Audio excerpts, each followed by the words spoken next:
Muy buenos días, señores alumnos. El día de hoy vamos a tratar sobre la pancreatitis aguda. En primer lugar, vamos a dar una definición.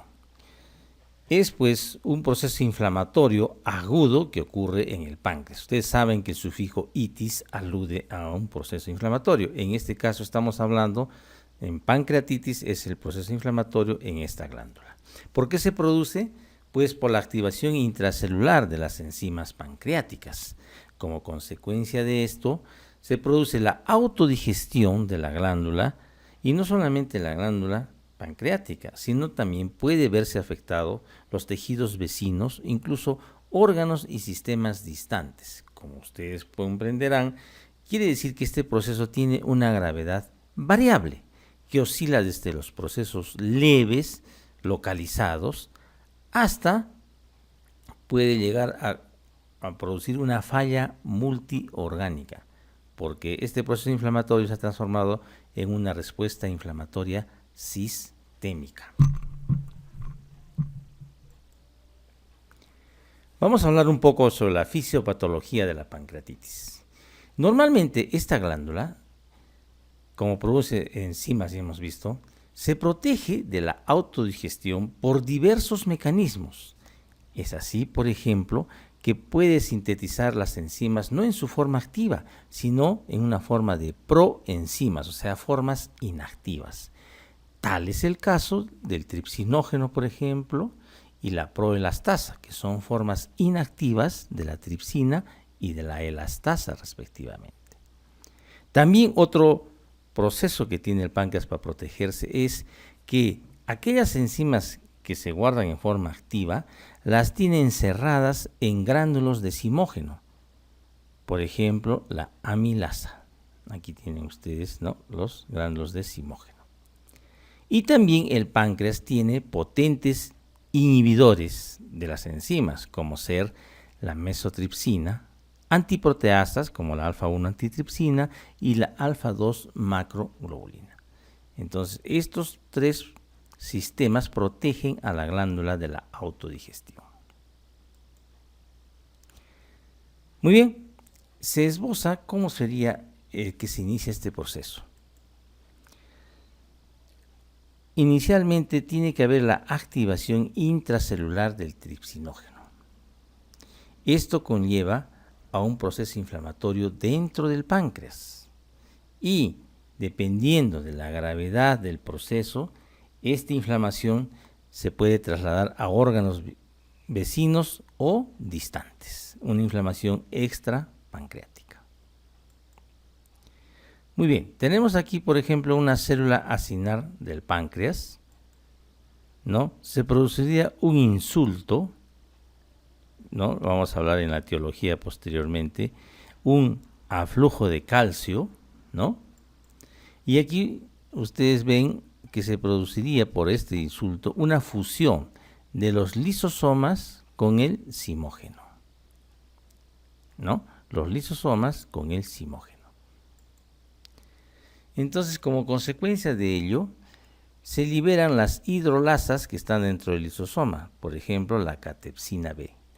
Estas hidrolasas lisosómicas van a producir la activación del tripsinógeno, que pasa de ser una forma inactiva a su forma activa, que es la tripsina. Y esta activación de la tripsina produce a su vez una reacción en cadena de otras enzimas. O sea, se produce una cascada de activación enzimática. Por otro lado, las hidrolasas también producen apoptosis y necrosis por su efecto citolítico. No solo eso, se ha visto de que concomitantemente a la activación del tripsinógeno, ¿no?, se activa la vía del factor nuclear kappa beta. Y el factor nuclear kappa beta tiene que ver mucho también con la amplificación y activación del proceso inflamatorio. Como ustedes ven, este factor nuclear kappa beta al final va a desencadenar una inflamación sistémica. ¿Ok? ¿Cómo es esto?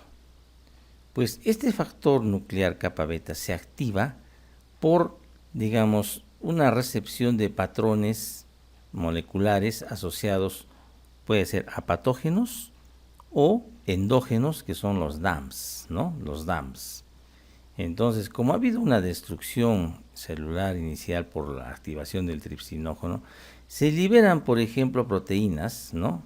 HMGB1, como están viendo ustedes aquí, los nucleosomas, que son fragmentos de DNA, ¿no es cierto?, enroscado alrededor de octámeros, son los DAMs. Recuerden ustedes, en el año pasado vieron ustedes los PAMs y los DAMs, que eran, digamos, los disparadores del factor nuclear kappa beta. ¿Y qué hace? Se va a ensamblar este complejo macromolecular que es el inflamosoma. En este caso, por ejemplo, el NRP3. Hay varios inflamosomas que no es el tema de esta clase, ¿no? Que tienen, digamos, una porción que acopla la procaspasa y este fragmento de rico en pirina, ¿no? El NRP3. Y esta procaspasa se va a transformar en caspasa. Va a activarse la caspasa. ¿Y qué tiene que ver todo esto? Pues este factor nuclear kappa beta va a promover que la prointerleuquina 1b se active a su forma interleuquina 1b activa, valga la redundancia, ¿no?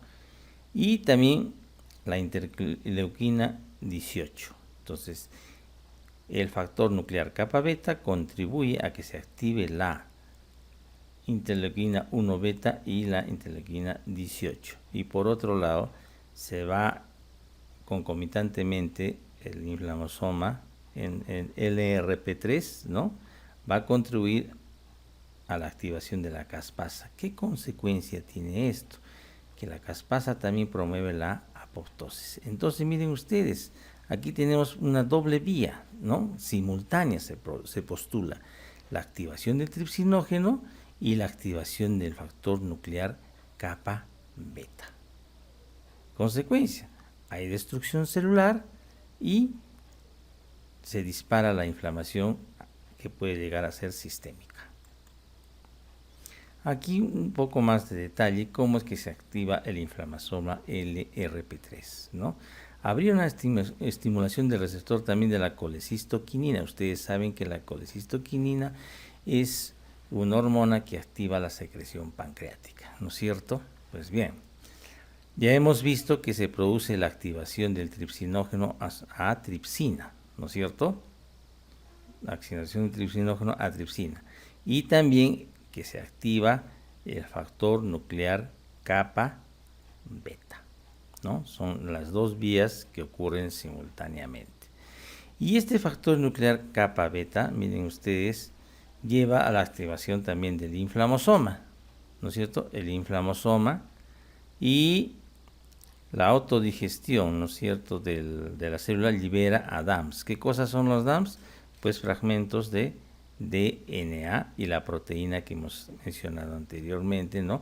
La proteína del grupo de alta movilidad, ¿no? La proteína 1, HMGB1, que ustedes están viendo aquí. Entonces, estos DAMs, que son patrones moleculares endógenos, producidos en la misma célula, liberados por la destrucción celular, ¿no?, van a ser, digamos, reconocidos, ¿no?, por la célula presentadora de antígenos. Está reclutada y se va a producir este contacto. ¿Y qué hace? Va a favorecerse la liberación de otros mediadores inflamatorios. El kappa beta también producía, recuerden ustedes, la interleuquina 1 beta, ¿no?, la interleuquina 18, y también aquí tienen ustedes el factor de necrosis tumoral, la interleuquina 6, etc. O sea, liberación de interleuquinas mediadores del proceso inflamatorio. ¿Ya? Y por este otro lado también están viendo ustedes, ¿no?, el factor kappa beta produce el acoplamiento, la liberación del NLRP3, el inflamosoma. En resumen, muchachos, entonces, activación del tripsinógeno, activación del factor nuclear kappa beta, destrucción celular liberación de mediadores inflamatorios que van a amplificar esta respuesta. Eso es la inflamación. Por otro lado, también habíamos hablado de una activación enzimática. Acá tienen bien que la activada la tripsina, se activan otras enzimas que tienen ustedes aquí. Por ejemplo, la fosfolipasa A2, ¿no?, que produce destrucción de los fosfolípidos de membrana y necrosis por coagulación. La elastasa, que destruye la musculatura lisa vascular y produce daño vascular y consecuentemente hemorragia. La calicreína, que tiene que ver con la cascada de la coagulación, pues también produce edema e inflamación. La lipasa, necrosis grasa, produciendo la producción de jabones. La quimotripsina, que produce edema y daño vascular. Entonces, estas enzimas, ¿no?, van a producir también lesión pancreática, autodigestión pancreática, más daño celular. Aumenta la producción también de mediadores inflamatorios. Como ven, esta producción tiene doble fuente: la activación enzimática, el daño celular, y por otro lado la activación del inflamasoma en el RP3, que va a amplificar la liberación de mediadores inflamatorios también, ¿no? Consecuencia, tenemos inflamación local, ¿no?, que es la mayoría de pacientes, felizmente, y en un 20% ya es una inflamación sistémica que va a los casos graves. Aquí también se está resumiendo, ¿no?, la fisiopatología. Hay un daño pancreático por los mecanismos que ya hemos visto, ¿no?, enzimas activadas, mediadores antiinflamatorios que amplifican la respuesta, con participación del endotelio. También hay lesión endotelial, ¿no?, más mediadores inflamatorios que llevan a la lesión tisular y tiene efectos sobre la circulación, una hipoperfusión, una vasodilatación y el shock, ¿no?, dependiendo de la gravedad de este proceso. Y al haber hipoperfusión, pues también hay disfunción multiorgánica. Fases de la pancreatitis. Se describe una fase temprana, ¿no?, que ocurre antes de las 2 semanas, caracterizada por la presencia de un síndrome de respuesta inflamatoria sistémica y o la falla multiorgánica. Recordemos aquí los criterios de Sears, ¿no?, temperatura, frecuencia cardíaca, frecuencia respiratoria, una PaCO2, un hemograma que puede ser más de 12.000 o con una leucopenia de 4.000, y si el recuento leucocitario está normal, una desviación izquierda, ¿no?, con más de 10% de bastones en la fórmula. Una fase tardía, que puede durar semanas o meses, que se caracteriza por la presencia de complicaciones locales, como ustedes están viendo aquí, o complicaciones sistémicas también, ¿no?, que ya lleva a una falla orgánica persistente. Una falla orgánica persistente.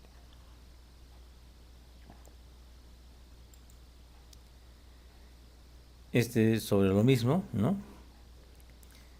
Una parte, digamos, una parte inicial que, dependiendo de la gravedad del proceso, puede llevar hasta una falla orgánica, pero es transitoria, ¿no?, y que se puede resolver en la mayoría de los casos, o puede quedar una colección líquida, un pseudoquiste. Y una fase, digamos, tardía, ¿no?, más de las 2 semanas, que puede llegar a una falla orgánica persistente. Esos son los casos severos, ¿no?, y va a una necrosis que puede ser estéril o una necrosis infectada. Entonces, fase inicial, antes de la semana, y fase tardía.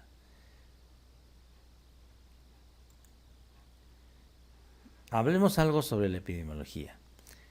La incidencia anual se está viendo que está aumentando en los últimos 20 años. Miren ustedes, en 1998 era 40 por 100.000 ingresos. Y en el 2002, miren ustedes, casi se ha duplicado, del 70 a 100.000. En Estados Unidos se reportan 300.000 ingresos al año por esta patología. Y la prevalencia, ¿no?, es de 0,5 a 1 caso por 1.000 habitantes por año.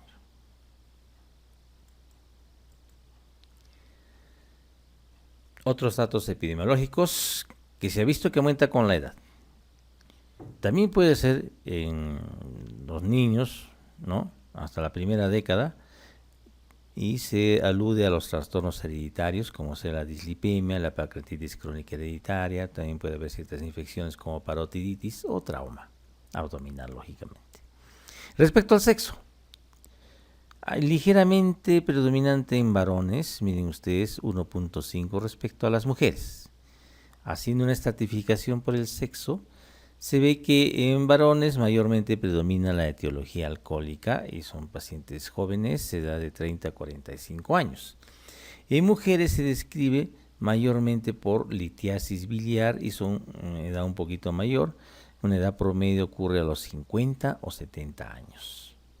Respecto a la raza, también se ha mencionado que en los afroamericanos es 3 veces mayor la incidencia que en la población blanca. Son datos epidemiológicos.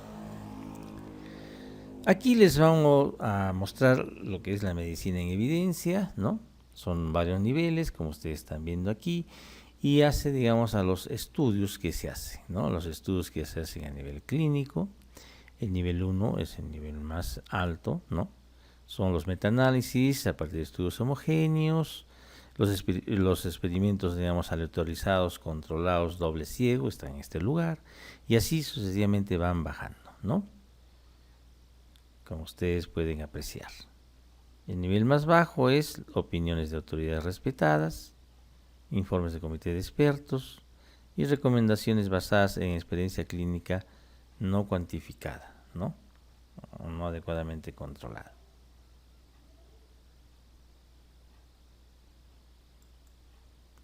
Y de esos estudios salen las recomendaciones, ¿no? Grado A, grado B y C, ¿no? El subíndice 1 son los que se aplican clínicamente y el subíndice 2 es cuando no se aplican clínicamente o no están indicadas. Y esto se dice ¿por qué?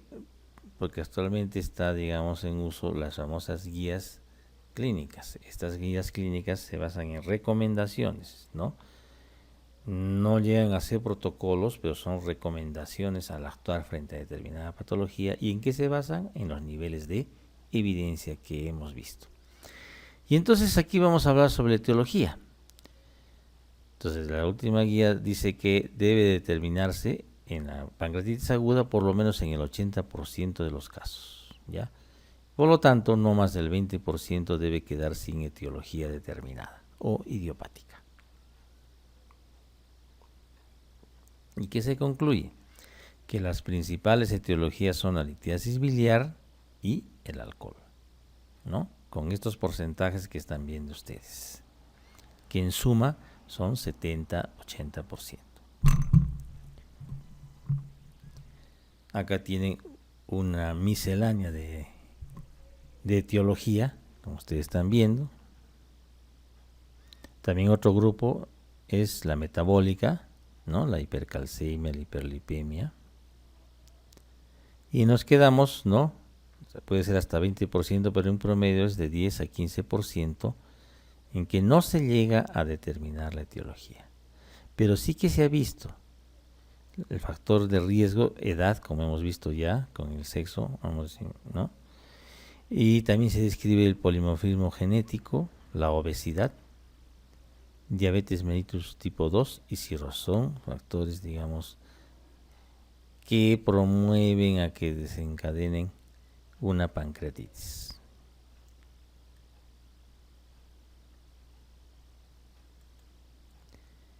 Aquí un poco más resumido, las principales etiologías, ¿no? Alcohol, cálculos biliares, y agrupan a las otras. ¿Qué otras? Todas estas que están viendo ustedes aquí.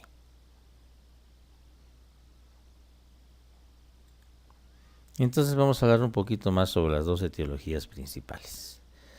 La litiasis biliar, en primer lugar, como ya se ha mencionado, son 40-70% de casos de pancreatitis aguda. Ocurre de todos los pacientes que tienen litiasis entre el 3 al 8%. Dicho sea de paso, es la causa más frecuente en nuestro medio, ¿no? La etiología biliar.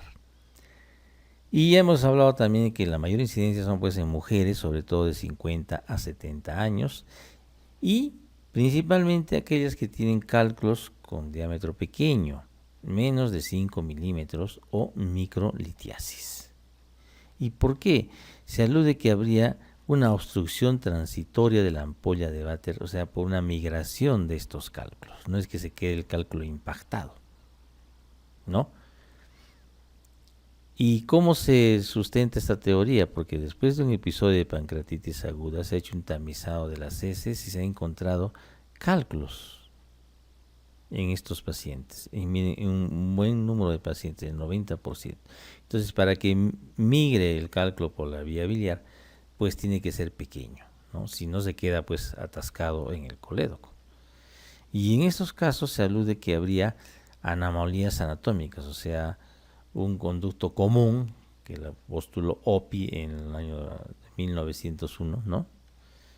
Un conducto común que un cálculo obstruía la vía biliar y se producía un reflujo biliar, ¿no? De la bilis al páncreas. Entonces, pero estos son los casos menos. Mayormente, como les digo, es la migración de los cálculos y son pequeños. En segundo lugar tenemos el alcohol, ¿no? Que está ocupando el segundo lugar aproximadamente, o en otros sitios es la etiología más importante, pero en promedio se ocupa del 25 a 35% de los casos de la pancreatitis aguda. Hemos mencionado que mayormente son los pacientes varones, ¿no? Jóvenes de 30 a 45 años. ¿Qué se ha visto? Que hay más riesgo de desencadenar pancreatitis aguda cuando la ingesta es diaria más de 100 centímetros cúbicos de etanol. Y tiene que haber un tiempo prolongado, por lo menos 5 años.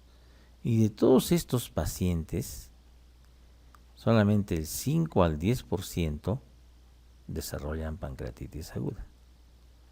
Se menciona entonces por qué algunos sí y a otros no. Se mencionan otros factores que aumentarían el riesgo, como ser el concomitantemente uso de tabaco, y también habría una predisposición genética, ¿no? Para que contribuya a que estos pacientes hagan pancreatitis. Yendo un poquito más en la fisiopatología, ¿cómo es que el alcohol actúa? Pues activa el factor nuclear kappa beta. Ya hemos hablado eso en la fisiopatología. También la fosforilación de la proteína quinasa C, lo que lleva a un aumento del TNF y la interleuquina 1, ¿no? Por otro lado, también activa las caspasas, que lleva a la apoptosis,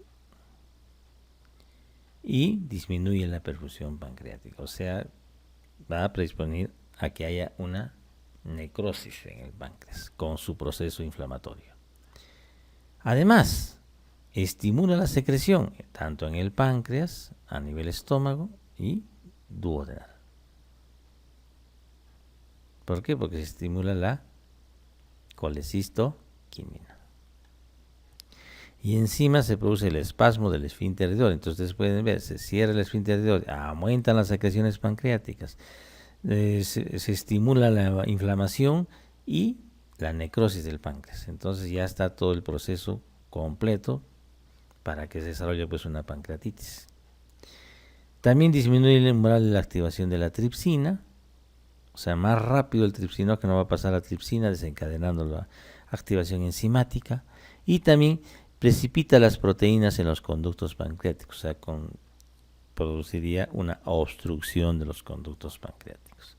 Entonces, como ustedes ven, el alcohol tiene múltiples, digamos, mecanismos para llevar a la producción de una pancreatitis aguda.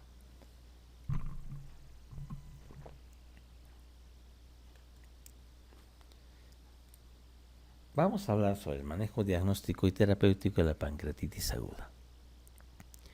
Miren ustedes, el nivel de evidencia, ¿no?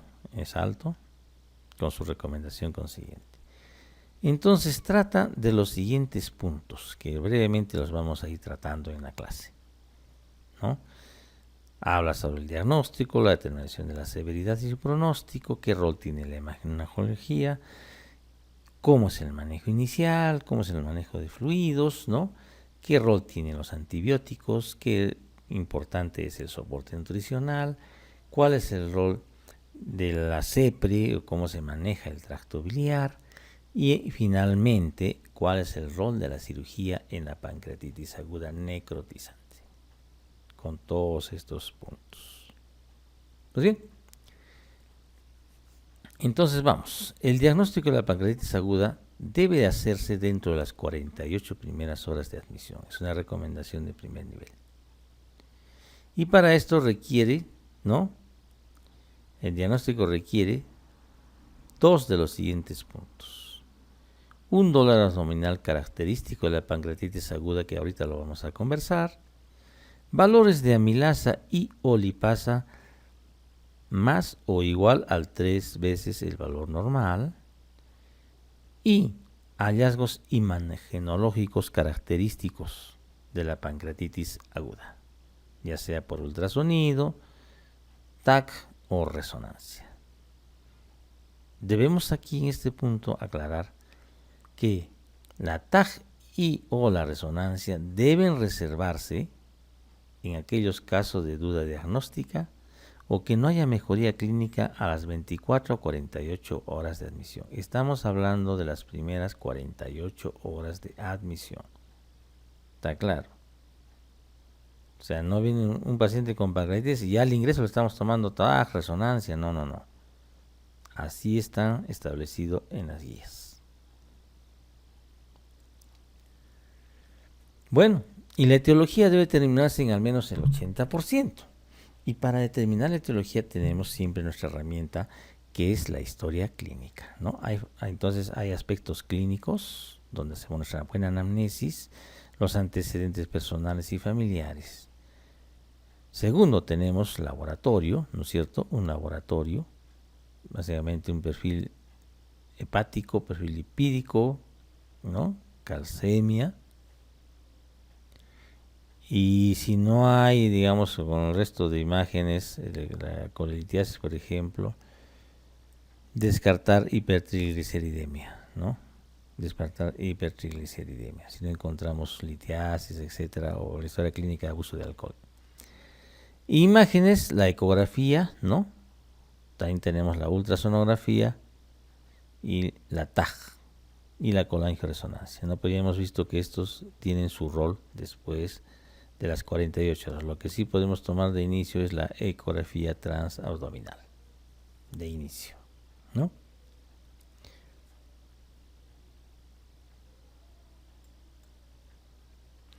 El cuadro clínico, entonces, en primer lugar tenemos que decir los cuadros severos están en 20, máximo hasta el 30%, ¿no? O sea, la mayoría son cuadros leves que no van a llegar al hospital. Entonces, en estos pacientes de cuadros severos vamos a encontrar un antecedente de comida copiosa o una ingesta alcohólica, ya que son las etiologías principales.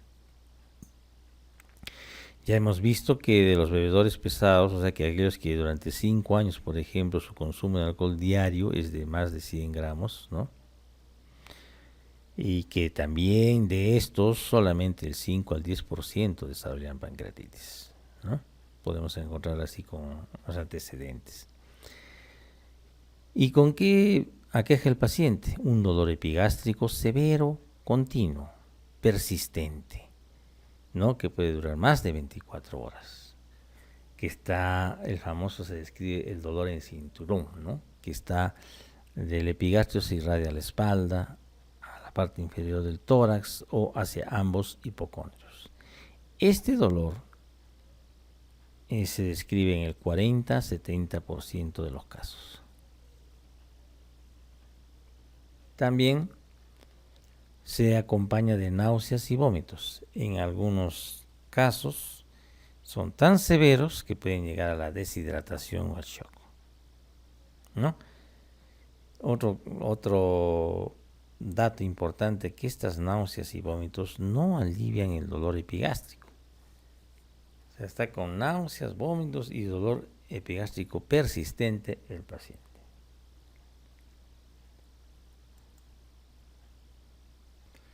En cuanto al examen físico, podemos encontrar, ya hemos visto en los casos severos, ¿no?, shock, producto de los vómitos persistentes, del dolor, ¿no? El paciente puede estar deshidratado, puede estar polipneico, alteración de la conciencia, ¿no? La temperatura puede estar normal o ligeramente elevada. Puede estar histérico, en la tercera parte de los pacientes se encuentra este dato. Y yendo al examen localizado de abdomen, el signo de Cullen y el signo de Gray-Turner se presenta solo en 1 a 3% y denotan una pancreatitis grave, ¿no?, con un mal pronóstico. Pero sin embargo, ustedes ven la frecuencia. También puede haber una distensión del abdomen por el hilio paralítico. A la palpación podemos encontrar hipersensibilidad y resistencia abdominal, ¿no?, incluso signos de irritación peritoneal, ¿no? Estamos hablando de casos severos. También en la percusión podemos encontrar matices desplazables, ¿no?, cuando hay colecciones o efusiones líquidas en el abdomen. Los ruidos pueden estar ausentes o alejados por el hilio paralítico, ¿no? Una respuesta refleja al proceso inflamatorio. Estamos hablando de casos severos. En el laboratorio, ¿no?, producto de la deshidratación, podemos ver una elevación del hematocrito, ¿no?, producto de la hemoconcentración. Y también, si hacemos un control seriado, vamos a ver que puede no disminuir, o sea, damos hidratación y sin embargo el hematocrito no desciende. Debería descender producto de la hidratación. Entonces se ha visto que esto, la falta de disminución después de hacer medidas de resucitación del hematocrito, pasar las 24 horas, es un factor de riesgo independiente de la necrosis pancreática, ¿no? Es un factor de riesgo. ¿Qué más? En el recuento leucocitario está alrededor de 12.000, ¿no?, reflejando que hay un proceso inflamatorio agudo. ¿Qué hay sobre las amilasas? Ya hemos visto para que te dé diagnóstico tienen que estar elevadas 3 veces, ¿no?, en los valores normales. Hablaremos primero de la amilasa. Entonces, un promedio de valores alrededor de 500 o más, ¿no? Estos son los valores normales. Entonces, unas 3 veces alrededor de 500. Esta amilasa se eleva precozmente. Miren ustedes, a las 6 horas alcanza su pico a las 48 horas y puede estar elevada de 3 a 5 días. Tienen ustedes aquí la sensibilidad, ¿no?, y la especificidad. Sin embargo, es de notar que en casos graves puede estar normal. O sea, no refleja 100% el grado de severidad del cuadro. Nos orienta al diagnóstico, sí. Aquí tenemos un trabajo que se realizó en la universidad, ¿no?,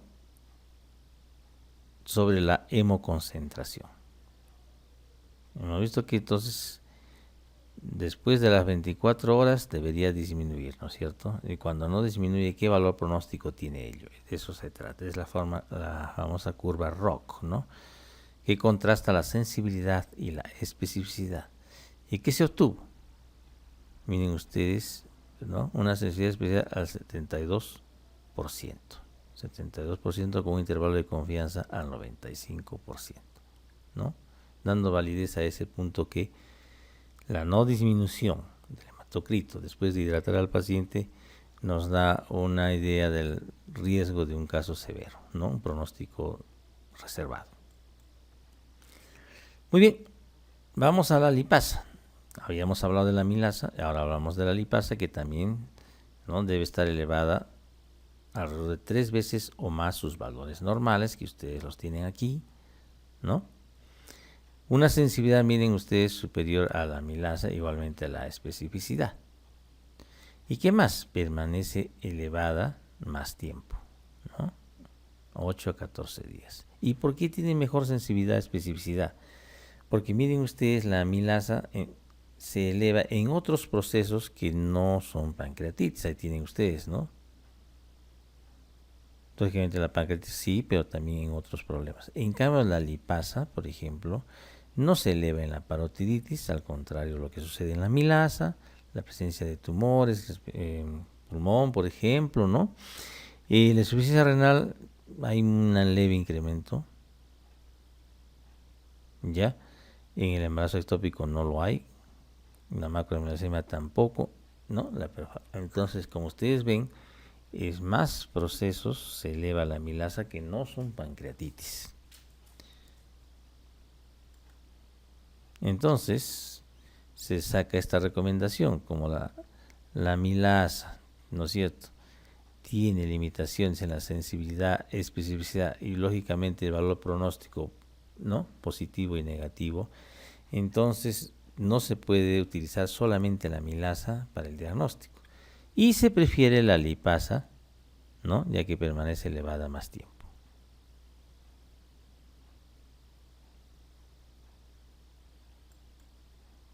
Muy bien. Sigamos con otros exámenes auxiliares. El hepatograma hemos dicho que hay una tercera parte de pacientes puede tener ictericia, entonces vamos a corroborarlo con el laboratorio, que va a haber un factor obstructivo, ¿no?, si es que hay síndrome coledociano. Vamos a hablar sobre la proteína C reactiva, que se eleva también tempranamente, ¿no?, entre las 48 y 72 horas, luego va disminuyendo. Se le considera un factor pronóstico en los casos graves. ¿Ya? ¿Y cuál es el punto de corte? Más o igual a 150. Una sensibilidad del 60% y una especificidad del 90%. O sea que tiene más valor, ¿no?, más valor para detectar a los verdaderamente sanos, ¿no? La especificidad detecta a los verdaderamente sanos, ¿ya? Y para valor pronóstico tiene más de 150, quiere decir que el caso va a estar grave. Eso es lo que quiere decir esto. También tenemos el dosaje de tripsinógeno 2 en orina. Miren ustedes, los niveles altos se mantienen desde 4 hasta 30 días, con una sensibilidad y una especificidad importante. Un resumen de lo que estábamos hablando, ¿no?, sobre el laboratorio en la pancreatitis aguda, ¿no?, el análisis bioquímico, la amilasa, la lipasa, el tripsinógeno en la orina, hemos hablado del hematocrito, la leucocitosis. También es importante el dosaje de calcio, magnesio, ¿no?, y el análisis de sangre arterial, ¿no?, el equilibrio ácido básico. Bioquímica también tenemos la glicemia, el BUN, ¿no?, las proteínas, perfil lipídico, ¿ok? Pruebas de función hepática, como la bilirrubina, fosfatasa alcalina, etcétera, ¿no? El hepatograma. ¿Ok? Hepatograma, descartar problemas de bioquímicos de hipertrigliceridemia, ¿no? La glicemia puede ser que haya una diabetes o por la falla pancreática, falla renal, etcétera, ¿no? Y sobre todo ya hemos hablado de la amilasa y la lipasa, ¿no?, que tiene una sensibilidad mayor, una especificidad mayor también que la amilasa. ¿Ok? Nuevamente ya hemos visto que la amilasa se eleva en una serie de otros procesos, ¿no?, que no son pancreatitis. Y lo que ocurre con menos frecuencia en la lipasa. Muy bien, hay otros exámenes auxiliares a mencionar. Por ejemplo, el péptido activador del tripsinógeno, que se puede dosar en sangre, orina e incluso en el líquido acítico. Se reporta una sensibilidad muy importante, miren ustedes, el 100%, y una especificidad en el 88%. También se habla últimamente de la resistina, que es una hormona adipocítica relacionada con la resistencia a insulina, que se encuentra en los pacientes obesos y que también es una citoquina inflamatoria. Y esto contribuiría, digamos, a la hiperglicemia, ¿no?, que ya de por sí existen en estos casos de obesidad. Y se le concede un valor predictivo similar, digamos, al test de Apache. Luego vamos a ver cómo la obesidad también es un factor de riesgo de mal pronóstico. ¿no? Y este es un marcador, la resistina. Otro elemento es la procalcitonina, que también se alude que predice el riesgo de infección en la pancreatitis aguda con necrosis. Es un marcador de necrosis, ¿no? Marcador de necrosis cuando es más de 3.8 nanogramos por mililitro. Marcador de necrosis. Y también predice el riesgo de infección. La sensibilidad, como ven, también es importante, 93%, y una especificidad del 79%.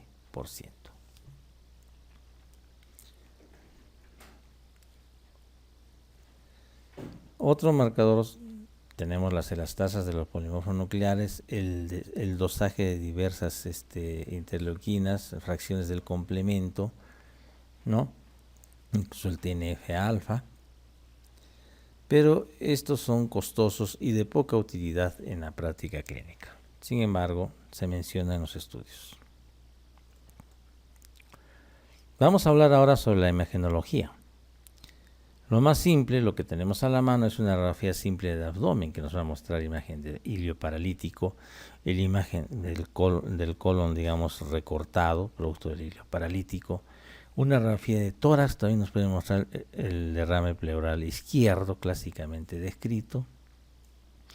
La ecografía, muy importante, transabdominal. También se puede hacer una ecografía endoscópica, ¿no? Pero lo que está más a la mano es una ecografía transabdominal, que se recomienda, ¿no?, que debería realizarse en todos los pacientes con pancreatitis aguda al ingreso para descartar etiología biliar. Más que todo, hemos dicho en nuestro medio, es la etiología más frecuente. Posteriormente hablaremos sobre la TAG, ¿no?, y también de la resonancia. ¿En quiénes se usaría la resonancia? Ojo, eso es posterior, pero no es en el ingreso, ¿no? En aquellos pacientes que tengan alergia al contraste ayudado, o que tienen insuficiencia renal, o sea, no se puede usar el contraste. En mujeres embarazadas, obvio, por la radiación, ¿no es cierto? Sin embargo, es menos sensible que la TAG para detectar gas en las colecciones líquidas. ¿Ok?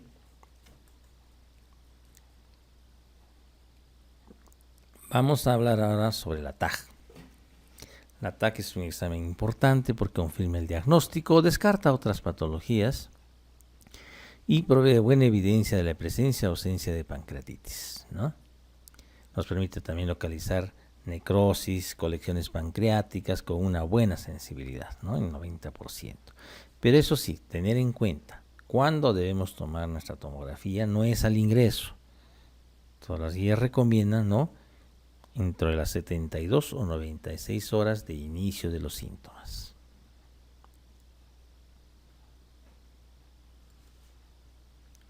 Muy importante tener en cuenta en la tomografía la escala de Baltasar, ¿no? Entonces Baltasar describió los siguientes grados en letras y le dio un puntaje. ¿Con qué fin? No solo de llegar al diagnóstico, sino también de dar un pronóstico, como vamos a ver a continuación. Entonces miren ustedes, si el páncreas es normal, 0 puntos. Si hay un edema focal, le va dando un puntito. Si la inflamación ya está alrededor del páncreas, entonces es el grado C con 2 puntos. Si hay un flemón, ¿no?, o una colección o extrapancreática, es el puntaje 3 para un grado D. Y finalmente, si hay 2 o más colecciones o hay gas retroperitoneal, ya ese es el Baltasar E, entonces tiene 4 puntos.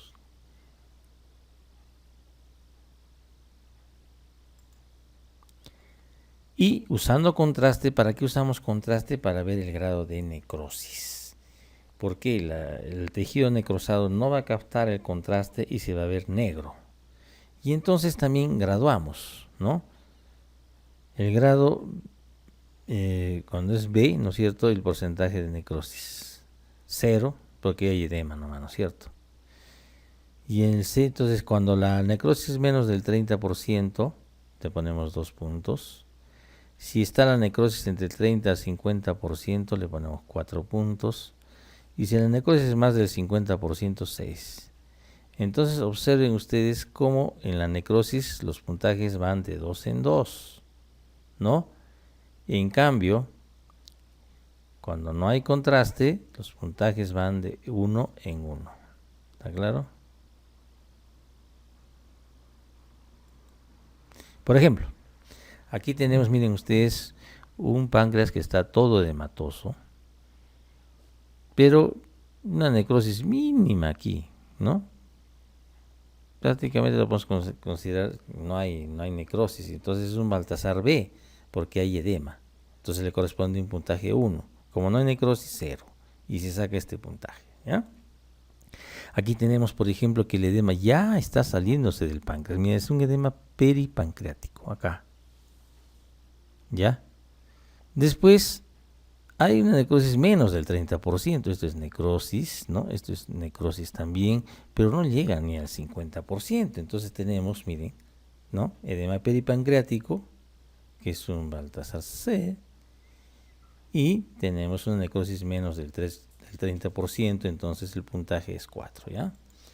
Y así, tenemos ahora qué cosa, un flemón, este es un flemón, eso es Baltasar D, y le corresponde entonces el puntaje 3. Y la necrosis, miren ustedes aquí, ¿no? Está alrededor del 30 al 50%, no llega al 50%, ¿no?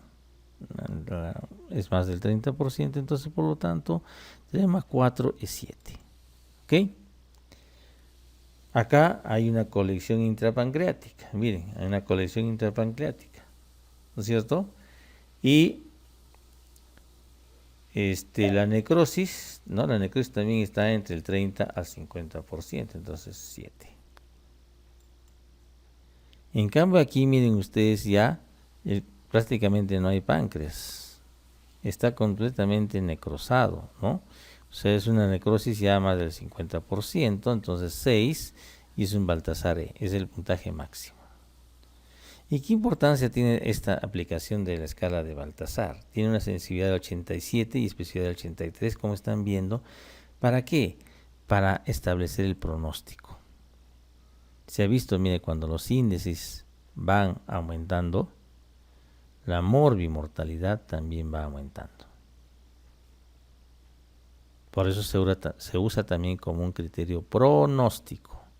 Mientras mayor grado de necrosis, ¿no? La morbimortalidad va a ser mayor. ¿Okay? Muy bien. Seguimos con los exámenes auxiliares. ¿Cuál es el rol de la CEPRE? La CEPRE puede ser diagnóstica para evaluar los conductos biliar y pancreático. Y hemos visto que nuestra principal etiología en el medio es la etiología biliar. Pero no solamente pues puede estar los cálculos en la vesícula, ¿no? Sino que el problema es que pueden depositarse en la vía biliar o puede haber migración de cálculos en la vía biliar, como no hemos hablado en la fisiopatología. Entonces, tener en cuenta lo siguiente. La CEPRE no es necesaria, ¿no? Cuando hacemos el diagnóstico de pancreatitis aguda biliar, o sea, cálculos en la vesícula, si es que no hay una evidencia clínica de obstrucción biliar. Es decir, un paciente sin ictericia, sin colédoco dilatado en la ecografía, ¿para qué le vas a hacer una CEPRE? No tendría razón de ser, ¿no es cierto? Ahora, si todavía tenemos la sospecha de que el paciente pueda tener coledocolitiasis, ¿no? Entonces, se prefiere la colangioresonancia, que no es invasiva, o incluso una ecoendoscopía, que sí ya vendría a ser invasiva, ¿no es cierto? Son preferibles a la CEPRE, ¿no? Cuando no hay evidencia de colangitis y o ictericia. ¿Está claro? O sea, para que le hagan a un paciente la CEPRE, el paciente tiene que estar histérico, ¿no? ¿Ya? Tiene que estar histérico para poder hacerle, ¿no es cierto? Pero si no lo está, no es necesaria la CEPRE. Si no está histérico, no hay dilatación de la vía biliar, pues por gusto vamos a hacer el dispendio de recursos. Preferible si estamos sospechando, le hacemos una colangioresonancia que no es invasiva.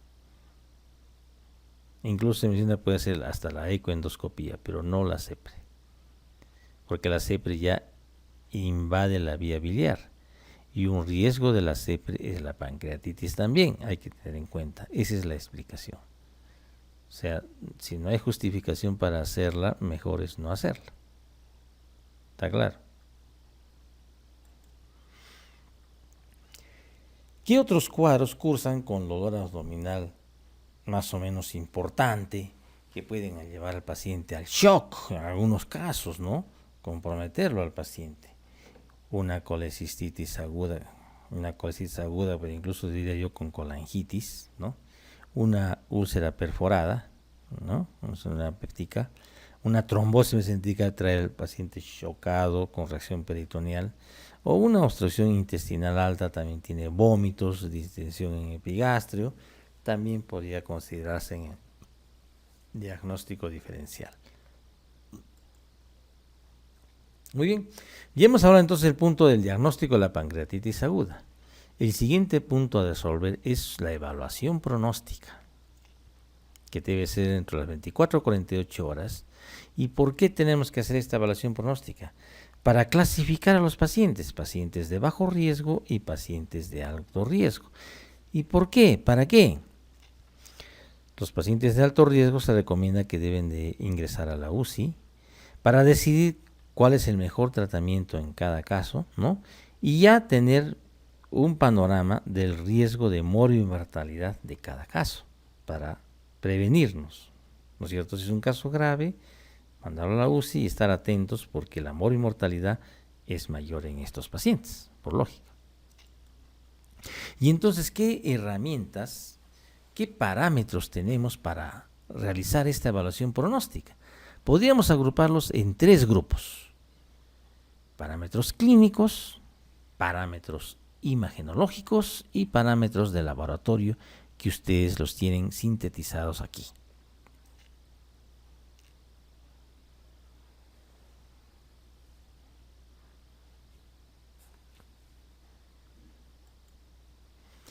Muy bien, pero también hacia el ingreso, sin hacer mayor, digamos, evaluación ni test, podemos también nosotros figurarnos, ya, hacernos una idea de la gravedad del caso. Al ingreso, por ejemplo, tenemos un paciente mayor de 55 años, simplemente con este dato ya, ojo, puede ser un caso grave.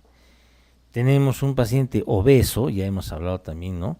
El gran riesgo de la obesidad. Entonces, con un índice de masa corporal mayor de 30, ya este es un paciente de riesgo.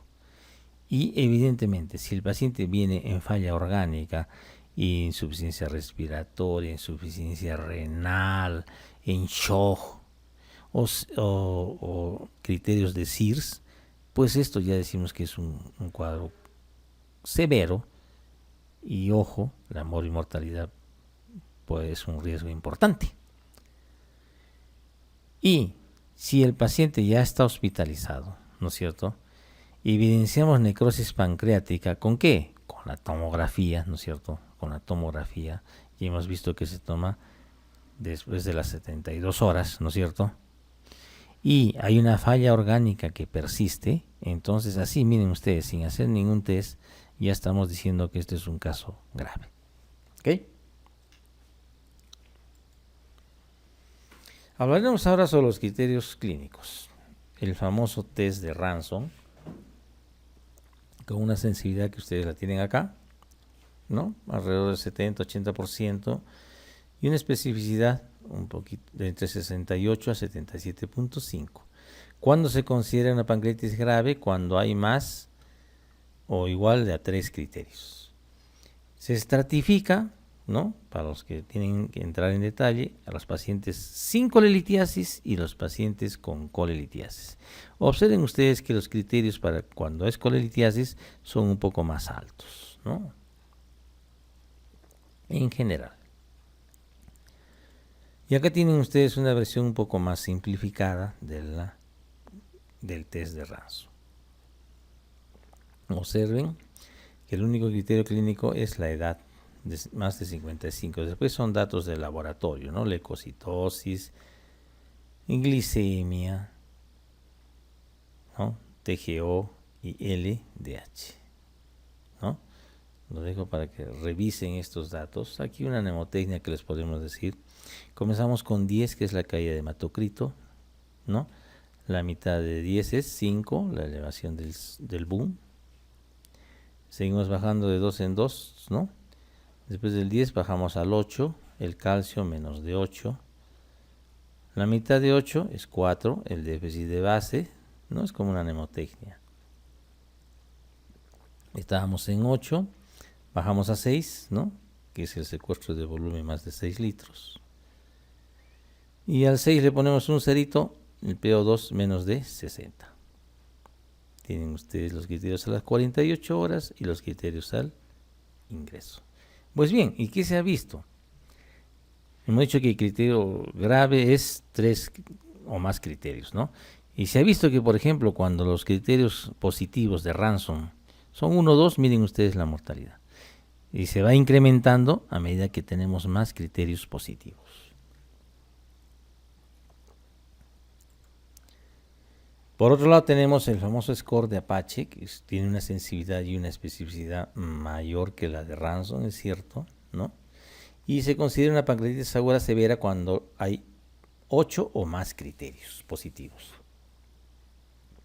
Tiene una serie de parámetros fisiológicos, parámetros de edad y parámetros de salud crónica, ¿no? O sea, múltiples parámetros evalúa.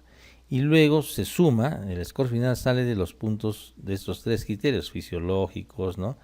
La edad, etcétera. Y aquí tienen ustedes toda la escala, ¿no? La escala de Apache y la puntuación, ¿no? Como ven, esto pues es un laborioso. Claro que actualmente han salido aplicaciones que ya más rápido permiten calcular, pero de todas maneras es trabajoso, ¿no? Es trabajoso el Apache. Y hay otro score, por ejemplo el BISAP, ¿no? Que es una sensibilidad, está en 68, en especial casi como el Ransom aproximadamente. Y el BISAP considera que una pancreatitis es severa cuando hay 2 o más criterios. Y para que vean ustedes la importancia, que por ejemplo el valor mayor de 2 es 10 veces se eleva el riesgo de mortalidad. ¿Cuáles son los criterios del BISAP? El boom, el estado mental, digamos, alterado, eso se evalúa con un Glasgow, la presencia de CIRS, la edad y efusión o derrame pleural. Entonces basta nomás con 2 puntos y es un cuadro severo. Recordando los parámetros de CIRS, no se olviden, temperatura más de 38 o hipotermia, elevación de la frecuencia cardíaca más de 90, elevación de la frecuencia respiratoria más de 20, ¿no? Hemograma entre 12.000 o una leucopenia de 4.000. Y si está normal, una desviación izquierda mayor de 10 bastones. Muy bien. También otro es evaluar la falla orgánica. Estos son los criterios de los diversos sistemas, ¿no? Que más conocido, por ejemplo, saben que la diuresis normal es de media 1 centímetro por kilo por hora, ¿no? Y así todos estos parámetros que ustedes están viendo aquí.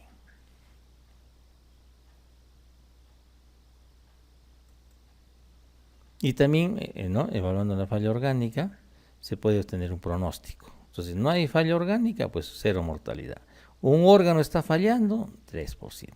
Si hay más de un órgano, como ustedes ven aquí, dependiendo del número de órganos involucrados, puede elevarse hasta cerca del 70%, ¿no? Entonces, ¿cuál es el score mejor? Pues no hay ninguno que sea superior netamente al otro. Todos tienen pros y tienen contras, ¿no? Por ejemplo, en este estudio comparativo se ha visto, bueno, aquí está arriba, ¿quién está? El BISAP, ¿no? En segundo lugar está el Apache, ¿no? El valor de la hemoconcentración, solito, aquí está, que lo hemos mencionado ya en un estudio que hubo acá en nuestra universidad. Ransom se mantiene ahí, se sigue manteniendo porque a pesar del tiempo ¿no? Se mantiene también. Entonces no hay pues un test único perfecto. Entonces, ¿qué cosa es lo que se recomienda? Que debe haber una asociación de scores, ¿no? De diversos criterios. Yo podría decir que lo importante es el criterio clínico. Cómo va el paciente, cómo está su medio interno, su hemodinámica. Eso nos va a decir, ¿no? Cómo está yendo el paciente, acompañado de imágenes, ¿no? De la tomografía. Muy bien. Entonces, hablando ahora de factores de laboratorio, hemos hablado de los criterios clínicos, ahora vamos a hablar de los factores de laboratorio. Hay unos indicadores de necrosis y otros indicadores de infección. Recuerden que la infección, ¿no es cierto?, empeora el pronóstico. ¿Ya? Entonces, los indicadores de necrosis, en primer lugar, el más fácil de que ustedes recuerden, el PCR. También hay el péptido activador del tripsinógeno, o TAP, el dosaje del TNF, la fosfolipasa 2, la elastasa de polimerasa, interleuquina 6. Recuerden ustedes que es importante la liberación de citoquinas, ¿no? En el proceso inflamatorio, y entonces se puede dosar, ¿no? Y los indicadores de infección es hacer una punción de aguja fina guiada con tomografía y nos va a dar pues un cultivo positivo, ¿no? La procalcitonina, que también hemos hablado con factor pronóstico, y el dosaje de interleuquina 8. Aquí tenemos un resumen, por ejemplo, de estos marcadores, ¿no? Los marcadores bioquímicos en la evaluación pronóstica de la pancreatitis aguda, péptido activador tripsinógeno, por ejemplo, la fosfolipasa 2, la elastasa, la interleuquina 6 y la PCR, ¿no? La PCR. ¿Qué se ha visto, por ejemplo? Miren ustedes, casos severos y casos leves, ¿no? Como la interleuquina 6 se eleva más en los casos severos. Aquí la proteína C reactiva, como miren ustedes también, en los casos graves es valores más altos que en los casos leves. Y aquí tenemos el dosaje de la elastasa polimorfonuclear, ¿no? También. Pero en la práctica, ¿cuál de estos más se utiliza? Pues la PCR, ¿no? La PCR. Muy bien. También se habla de la procalcitonina. Miren ustedes, puede dar evaluación pronóstica, ¿no? Porque hemos visto, ¿por qué? Porque al ser marcador de infección, cuando hay infección, el pronóstico empeora. Y miren ustedes un dato importante, ¿cuál es mayor? Netamente la especificidad. O sea, ¿no es cierto?, que va a detectar mayormente los casos sanos en que no haya infección. O sea, si sale negativa, con mayor certeza nos va a decir que no hay infección. ¿Ya? También se ha visto que en la sepsis alcanza valores de 10. Miren ustedes, o sea, si el valor normal es menos, ¿no?, menos de 0.5, y si está elevada, también nos está indicando una sepsis. Por eso es un indicador de infección. Muy bien. Entonces hemos hecho todos nuestros criterios, parámetros clínicos, de laboratorio, ya hemos hablado de las imágenes, ¿no?, en Baltasar. Entonces, ¿para qué hacemos eso? Para clasificar, ¿no?, casos graves, casos leves. Y entonces, la revisión de Atlanta de 2013 ha clasificado la pancreatitis aguda en 3 grupos, como ustedes están viendo ahí. La pancreatitis leve, la moderadamente severa y la severa. Entonces, en la leve, pues no hay falla orgánica, no hay complicaciones ni locales ni sistémicas, que felizmente en la mayoría de casos. Si hay complicaciones locales o sistémicas y o falla orgánica transitoria, o sea, menos de 48 horas, y que se resuelven con el tratamiento, pues entonces esa es moderadamente severa. Pero si hay una falla orgánica persistente, más de 48 horas, o hay complicaciones locales y sistémicas, pues entonces la consideramos una pancreatitis severa, que como ya hemos dicho, está pues alrededor de 15, no más del 20%, ¿no? La mayoría son leves. ¿Y qué importancia tiene clasificar esto? Pues simplemente miren la mortalidad. general en todo, juntando leves y severas, como la mayoría son leves, pues la mortalidad total se va a 3-6%. Pero si estratificamos, miren ustedes cómo, ¿no? La severa se lleva 36 hasta 50% se menciona. ¿Ya? Si la necrosis se infecta, miren ustedes hasta el 30%. Si hay falla de órgano, ya hemos hablado ya 3%. Si falla más de un órgano, pues va subiendo, ¿no? La mortalidad. Y ahora, las causas de muerte. Miren ustedes, la falla orgánica, ¿no? Es decir, una respuesta inflamatoria, es una causa temprana. Y la causa tardía es la sepsis y la necrosis infectada. Bueno, y finalmente vamos a hablar sobre el tratamiento. Entonces, el paciente debe tener una evaluación completa, integral, hemodinámica, su estado mental y la reacción peritoneal, ¿no? O sea, buscando signos de falla sistémica y también local, ¿no? Reacción local. Y lógicamente, simultáneamente en la evaluación tenemos que hacer adecuadas medidas de resucitación, establecer la volemia, calmar el dolor, la adecuada hidratación, ¿no? Y también tomar los parámetros de laboratorio, que ya hemos hablado del perfil hemático, ¿no es cierto?, bioquímico, el perfil de electrolitos, gases en sangre, etcétera. Tener en cuenta que esto es un manejo interdisciplinario, que va por el gastroenterólogo, el intensivista, el radiólogo y finalmente el cirujano, si es necesario, ¿no?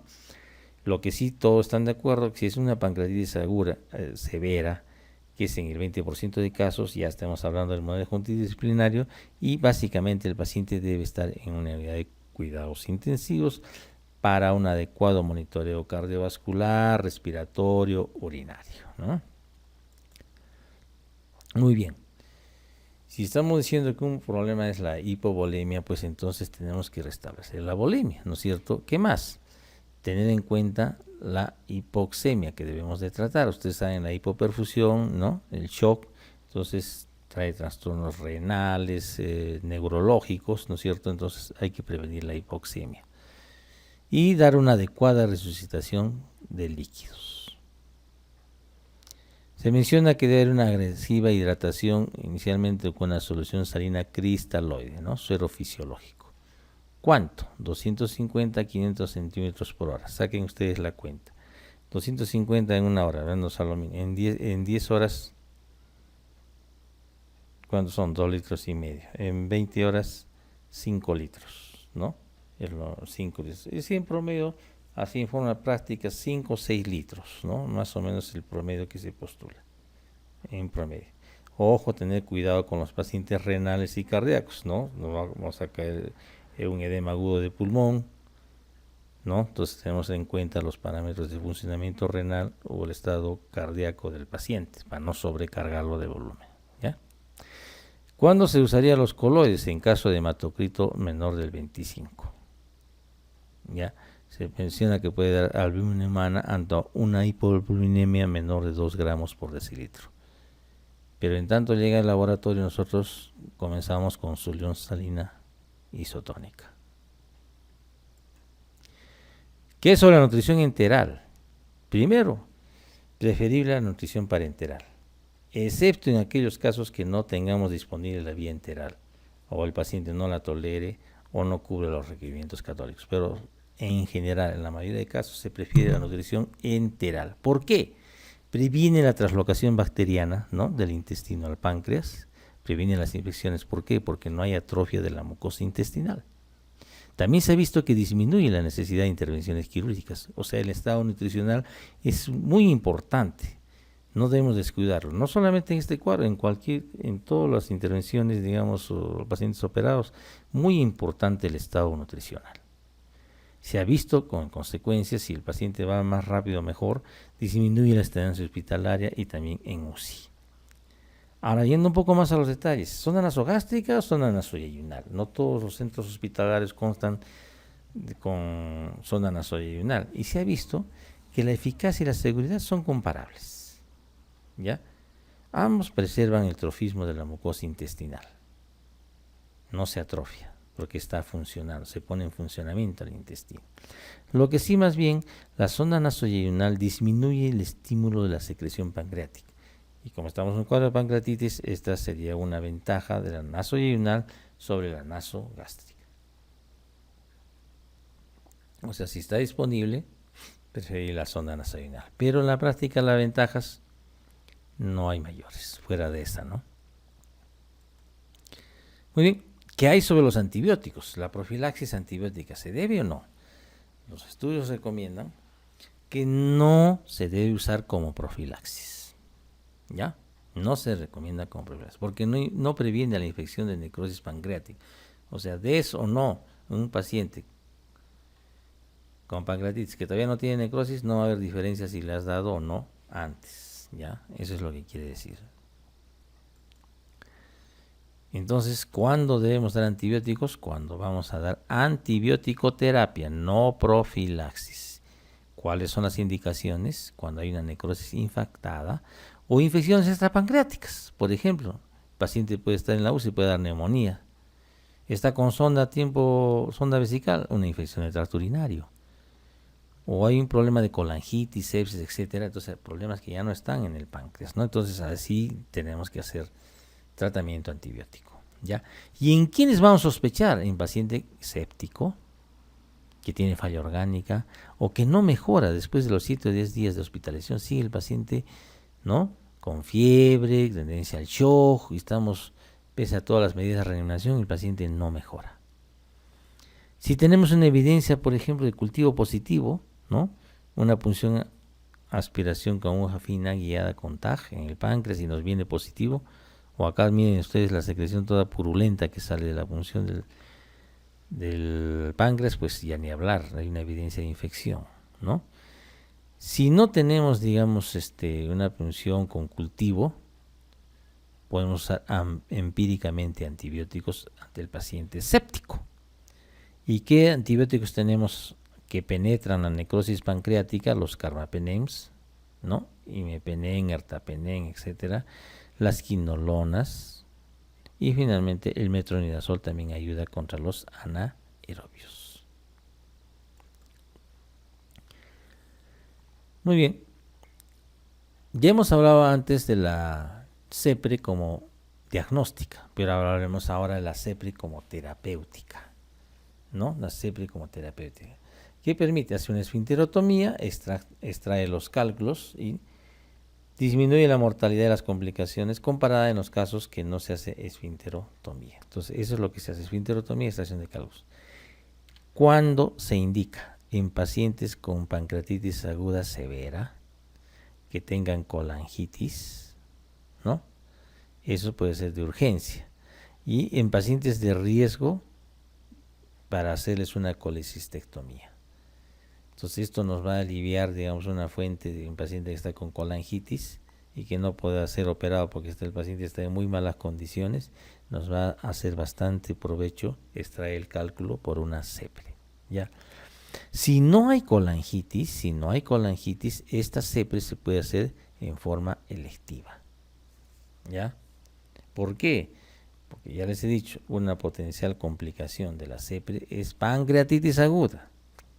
Recordemos eso, ¿no?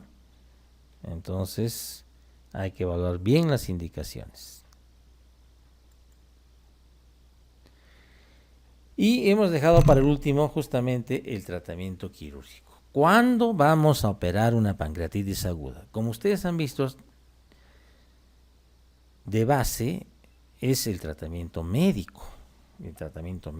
Ya eso no deben de olvidarse. Entonces, ¿cuándo vamos a operar? Tiene bien claras las indicaciones. Para tratar las complicaciones locales, que eso lo van a ver ya en otra clase, como ser el pseudoquiste, el absceso, o cuando hay una necrosis infectada, ¿no?, diagnosticada por una punción positiva, ¿no?, guiada con TAC. Y el segundo grupo de pacientes es aquellos en que no hay una buena respuesta al tratamiento médico. Pese al tratamiento instaurado, el paciente sigue en sepsis, sigue en shock, tiene disfunción orgánica múltiple. Entonces, la cirugía va dirigida a drenar todo este tejido necrosado, ¿no?, que está manteniendo la infección. Entonces ya está bien claro las indicaciones. El segundo punto es ¿cuándo debemos de operar? Entonces aquí les traigo una serie de estudios, ¿no? Y ustedes miren, inicialmente miren ustedes, se operaba precozmente. A los 2 días, mira, de iniciar de estar el paciente hospitalizado, se operaba. Miren ustedes la mortalidad cuánto está.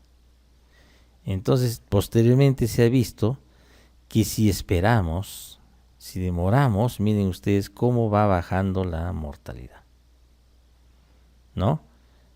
Cómo va bajando la mortalidad. Pero si seguimos esperando y el paciente no mejora, pues nuevamente la mortalidad va a subir. Por lo tanto, tenemos que estar atentos a la evolución del paciente. Pero sí está bien claro que no debemos de apurarnos, ¿no? Y esto se está viendo aquí en esta curva, por ejemplo, ¿no? El tiempo de la intervención quirúrgica en días.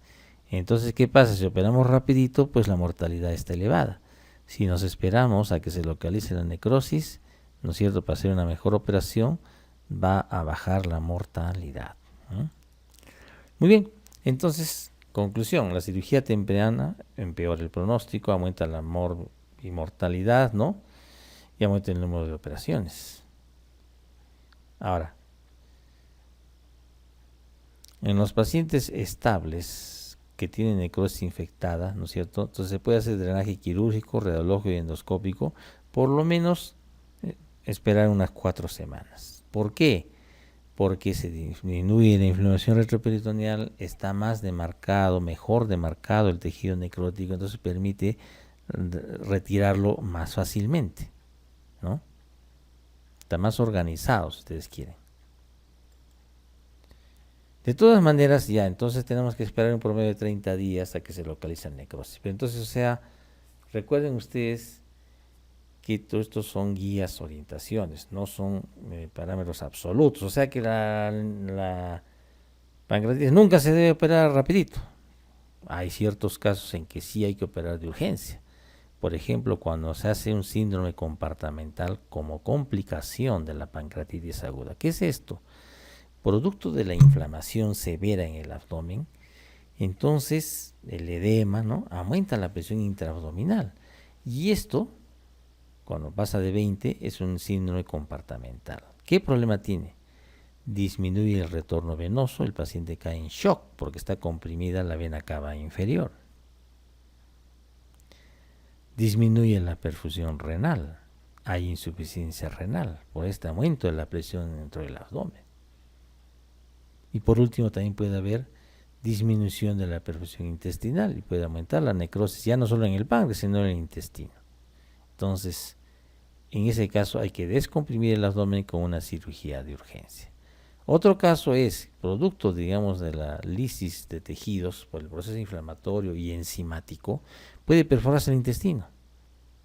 O producto de la activación de la cascada inflamatoria puede haber trombosis también, ¿no?, infarto intestinal. Esa es otra indicación. Y finalmente, recuerden ustedes cuando hablamos de la elastasa, ¿no?, que se relaciona a los vasos sanguíneos, hemorragia, o puede producirse un sangrado pseudoaneurisma. Entonces son casos pues severos que requieren intervención rápida, solamente en estos casos. Muy bien, hablaremos brevemente sobre las modalidades de tratamiento quirúrgico. Tenemos la cirugía convencional o la cirugía laparoscópica actualmente. Tenemos también los drenajes que pueden ser percutáneos o endoscópicos. Como ven, es multidisciplinario también el tratamiento, intervencionista, si ustedes quieren. Entonces, resumiendo, cirugía convencional, cirugía laparoscópica, radiología intervencionista y la endoscopía. Ahora, la elección de la técnica, ¿no?, y el subsecuente manejo postoperatorio depende de cada caso y la experiencia, ¿no?, en el centro hospitalario. Entonces, cada uno hace en lo que mejor está preparado para brindar lo mejor al paciente. Muy bien, hablaremos sobre el drenaje mínimamente invasivo, ¿no?, la radiología intervencionista, por ejemplo. Es preferible en casos de necrosis infectada, es preferible a los procedimientos abiertos. ¿Por qué? Porque hay menos contaminación. Si hacemos un drenaje de un absceso, por ejemplo, vía abierta, puede haber complicaciones de la herida operatoria, etcétera, ¿no? En cambio, si lo hacemos por una punción mediante la radiología intervencionista, va a haber menos problemas, ¿no? Pero cuando el absceso es muy grande, puede recurrir este absceso. Ya lo van a ver ustedes en las complicaciones de la pancreatitis aguda. Simplemente aquí estamos mencionando, ¿no?, los procedimientos.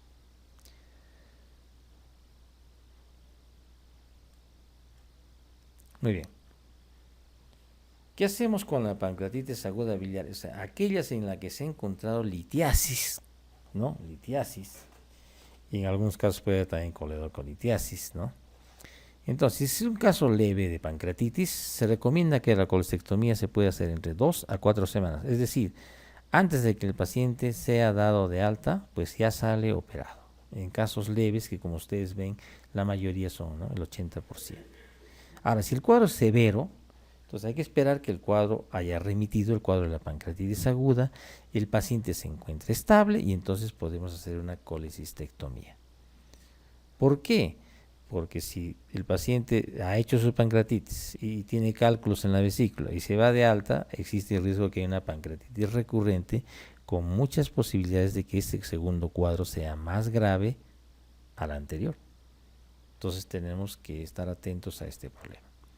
Se recomienda también, con el caso de pancreatitis biliar, tomar una colangiografía intraoperatoria para descartar de que haya cálculos, ¿no?, o mayormente microcálculos que hayan producido la pancreatitis aguda. Y de acuerdo a los hallazgos se podría proceder a una exploración de vías biliares. O si no, hacer una CEPRE, en este caso es electiva, no es de emergencia, ¿no?, para extraer los cálculos. O sea, hacemos una colestectomía, tomamos la colangio y si hay cálculos tenemos la opción de hacer la exploración de vías biliares o una CEPRE ulteriormente. De esta manera prevenimos que haya una pancreatitis recurrente en el paciente. Vamos a hablar ahora del tratamiento quirúrgico convencional. Para eso tenemos, miren, los diversos tipos de incisiones. Podemos hacer una incisión mediana supraumbilical, una subcostal bilateral o la de Chevron llamada, ¿no? Dependiendo de los hallazgos también puede ser una mediana supra o infraumbilical, ¿no? Cada vez menos se usa la paramediana derecha, ¿no? Se prefieren actualmente las incisiones medianas. Estamos hablando de cirugía convencional. ¿Cómo llegamos al páncreas? Por la vía del gastrohepática, ¿no?, el epíplo menor, la vía gastrocólica, que es la más directa, y la inferior, que es la transmesocólica, ¿no? La vía más frecuentemente empleada es la gastrocólica porque casi directo caemos sobre el páncreas, ¿no? Separamos el estómago hacia arriba, el colon transverso hacia abajo, gastrocólica por eso, ¿no? Y aquí exponemos la celda pancreática para trabajar sobre el páncreas. ¿Y qué técnicas tenemos?, ¿no? En primer lugar diremos qué procedimientos. Una vez que hemos llegado al páncreas, lo que más frecuentemente se hace es la necrosectomía. ¿Qué cosa es? El retiro del tejido necrótico. Es lo más frecuente. ¿Qué más se puede hacer? Resecciones parciales, subtotales o totales del páncreas, que son menos frecuentes. Lo más común es que se haga necrosectomía. Ahora, ¿cómo hacemos, no? Tenemos el tratamiento convencional, que ya va a ser la necrosectomía que hemos mencionado. Se le deja DREN, ¿no? Drenaje cerrado quiere decir eso. Y se hace reintervenciones según la evolución clínica. Si el paciente vuelve a hacer fiebre, se desmejora, tenemos que abrirlo de nuevo. Es un método que actualmente se emplea poco. El segundo es el de Bradley, que es hacer una laparostomía, o sea, dejar el abdomen prácticamente abierto para observar la evolución del paciente, ¿no? Y se hace necrosectomías cada 48 72 horas. Y la herida pues queda con un defecto, con una cicatrización por segunda intención. También es poco usado en nuestro medio, lo menos no. Solamente se los menciono para que tengan conocimiento. Y entonces, ¿cuál es lo más usado? Pues el tratamiento cerrado o de Beger, que consiste en la necrosectomía, hacer un drenaje con irrigación o lavado continuo. ¿Qué permite el lavado continuo? Pues remover el tejido necrótico y evitar que se acumulen colecciones, no hace un lavado continuo de la celda pancreática, tratamiento de Beger, y es cerrado, no se deja el abdomen abierto. Acá tienen entonces un poco más de la técnica. La colocación de los drenes en la transcavidad. Hay en el flanco derecho va a drenar cuerpo y cola. Y en el flanco izquierdo drena la cabeza del páncreas. Y entonces miren ustedes, hay un catéter de irrigación y otro drenaje de salida, ¿no? Y esto se conecta a cloruro de sodio y continuamente a las 24 horas se está lavando la celda pancreática. También se debe manejar los drenes, o sea, se va permeabilizando para evitar la obstrucción de los drenes, ¿no? Y aquí están verificando la permeabilidad de los drenes. Entonces, tomando estas medidas, los pacientes evolucionan bien. Y aquí tengo un estudio que realizaron nuestro servicio. Se agruparon 2 pacientes, ¿no?, con la técnica que no se hace lavado, o sea, la técnica clásica, drenaje cerrado, y el grupo que se hace con la técnica de Beger, ¿no? Estuvieron distribuidos adecuadamente, ¿no? No hubo diferencias estadísticas en la estratificación de los pacientes, ¿no? ¿Y cómo evolucionaron? Miren ustedes, en el grupo A, que no se hizo lavado, evolucionaron 90% con complicaciones. En el grupo B, que sí se hizo lavado, miren ustedes, el 72% hicieron complicaciones, pero miren ustedes, sin complicaciones, el 27, casi el 28%, versus al 5% en el otro grupo. Por lo tanto, sí ha habido una diferencia clínica, como ustedes están apreciando, más estadísticamente no fue significativo, pero sí, como ustedes ven, clínicamente sí hubo diferencia, ¿no?